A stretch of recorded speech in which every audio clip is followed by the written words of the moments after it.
उसके बाद तुझे पता है पत्ता तक खेलता था मेरा पति। तो मेरी सास बहुत परेशान रहती थी कि तेरा पति पत्ता खेलता ये वो। साथ बचाने आई जब मार रहा था। अरे वो इतना मुझे मारा ना, इतना मारा, मतलब निशान जैसे बन जाता है वैसे निशान। अब आदमी है ऐसे मारेगा तो लगेगा ही ना, ऐसे इधर मार। ऑपरेशन भी मेरा हुआ था, पेट में चढ़ के बैठा था वो इतना बड़ा चाकू लेके। जैसे वो इधर तक छुआया, अगर नहीं आती मेरी ननद ना तो उस दिन मेरा डी एंड हो जाता। चाकू छुड़ाया, चाकू छुड़ाने के बाद ना फिर नचा रहा है मुझे, फिर जितनी बार पा रहा उतनी बार सटा। अब हाथ है लगेगा, मैं इतना तो आदमी से जीत नहीं पाऊंगी। और जितनी बार ऐसे पकड़ के सटा सट मार रहा है। कभी दीवार में भिड़ा रहा है, कभी लोहे के दरवाजे में भिड़ा रहा है। इतना मैं उस दिन मार खाई, लेकिन मेरी सास आई नहीं बचाने। फिर मैं पूरी स्टोरी बताती हूँ तुझे। मैं बोली सुबह भी होगी शाम भी होगी, तेरा लड़का फिर दारू पिएगा तो मेरे फिर पैर पड़ेगी तब बताऊंगी तुझे। फिर वैसे ही हुआ। फिर दूसरे दिन 4 बजे से खेलना शुरू कर दिया। काम वाम पे जाता ही नहीं था, जो जीतता था वही हारता था, जीतता था हारता था। हाँ, तो फिर बोलने लगी जाएगी बुला के लेके आएगी। मैं बोली क्या? तो बोलती है बुला ला, खाना वाना खा लेगा, दोपहर से कुछ नहीं खाया है। बोले ऐसा है, ठेका नहीं लिखा हूँ मार खाने का, जाओ लेकर आओ। बोलती चली जा। बोले नहीं जाऊंगी। तो बोलती अच्छा मेरे साथ चले। मैं बोली क्यों? सोची चलो ठीक है चले चलते साथ। दुकान में था, जीजा की दुकान में। सास गई, बोलती है नहीं चलेगा खाना खाने के लिए। हाँ कितना बज रहा है? 5 बज रहा है, अभी तक तो दोपहर का खाना पिए तो खूब लोग। माँ को मारा, एक धक्का परपरा के पूरी ईटा में गिर गई।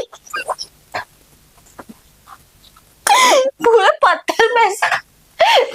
मेरे साथ बोले ये कैसा लड़का है, इसको मैंने अपनी छाती का दूध पिलाया और ये मुझे धक्का मार के इधर उसकी ईटा भी, पैसा के ला रहा है। ईटा इधर उसके गड़ भी गया था। मैं बोली अम्मा मजा आया? तो बोलती ते सिखाया ना मेरे लड़का का कि कल मौका मारे तो आज का मार। मैं बोली मैं नहीं सिखाती, जो जैसा करता है वैसा भरता है। फिर उसके बाद मैं चिल्लाने भी लगी सबके सामने कि चलो एक समय बीवी को मारो तो समझ में आता है कि चलो बीवी है। अब तुम जिसका दूध तुम पी के बड़ा हुए हो उसको तुम मार रहे हो। तो ऐसा मैं करने लगी। साला वो लकड़ी भी बेचता था ना जीजा, मतलब गांव घर में कहते लोग चूल्हा जलाते हैं, लकड़ी चैला उठा के मुझे भी सटासट मारने लगा। अब सबके सामने मुझे मारने लगा। आया ना मुझे गुस्सा। बाल तो मेरे खुले थे, मैं नहा के आई थी, तब मेरे बाल थोड़े बड़े बड़े भी थे, तुमको भी पता है। बाल का बांधा जूड़ा और वही चैला उठा के ले धपा पूरी पब्लिक के सामने मारा पूरी। हाँ कसम से सच में। जीजा बोल रहा अरे राहन दे ओ दुल्हन राहन दे। मैं कहा है कल मेरे को आया था क्या कोई बचाने के लिए? राहन दे दुल्हन राहन दे। बोले कोई नहीं आएगा बीच में, चलो। फिर मेरी सास अरे कैसी बीबी है, आदमी के ऊपर हाथ उठाती है, तेरा हाथ टूट जाएगा, हाथ सड़ जाएगा, ऐसे बोली।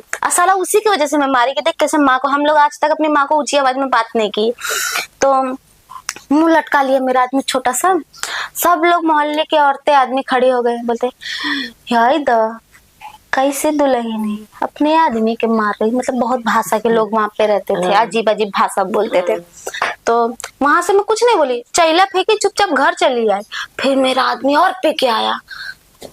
अब मारने के तो कतार में वो आया ही, मुझे पता है, मैं पूरी रेडी बैठी थी। तब से फिर मार बहुत कम। वो तो फिर मैं मुंबई में आके मैं मार खाने लगी, क्योंकि मैं अपने माँ बाप की वजह से दब जाती थी, क्योंकि मैं हर एक चीज उनको नहीं बताना चाहती कि रोज मेरे घर में झगड़ा हो रहा है। फिर उसके बाद वो आया मेरे पास मारने के लिए मुझे। तो मैं पूरा वही चापड़ लेके बैठी थी, वही जिससे मुझे एक दिन पहले वो काटने की कोशिश कर रहा था, वही लेके बैठी थी। साथ बोली हो गया, फिर अब मारेगा तो मैं बचा लूंगी, अब मारेगा तो मैं बचा लूंगी, कुछ मत बोलना कुछ। मैं कुछ नहीं बोली। आया मेरे पास, बोलता है आज तूने अच्छा नहीं किया, आज तूने पब्लिक के सामने मुझे मारा, लोग मुझ पे थूक रहे हैं। मैंने क्यों? जब बीवी के ऊपर हाथ उठा रहा तब नहीं तुझे लोग थूक रहे थे? आज मैंने तुझे मारा तो लोग थूक रहे। मेरी ननद तो छोटी वाली बोली थी ठीक मारी, छोटी वाली बोल रही थी ठीक मारी, बाकी सब लोग नहीं बोल रहे थे। छोटी वाली बोली ठीक मारी, जैसी करनी वैसी भरनी। तो फिर उसके बाद आया, जहां एक थप्पड़ मुझे मारा उसने डायरेक्ट ससुर के पास गई। मैं बोली पी के आया है आपका लड़का, वो भी छत कूद के। इतना बस बोली, मेरे ससुर ने तुरंत दंड, मुझे उठाना ही नहीं पड़ा, क्योंकि छत कूद, क्योंकि देखो हमारे घर की छोटी छोटी दीवारें है ना, तो मेरे ससुर के बोला चोर लोगों को न्योता दे रहा है कि यहाँ से चोरी करे आके। और ताला खोलने का तार से खोल रहा था, ताला तार से अंदर से घुस के तार से बाहर जाने का, क्योंकि वहां से निकल तो आएगा लेकिन मतलब फिर से जा नहीं पाएगा, तार से खोल रहा था।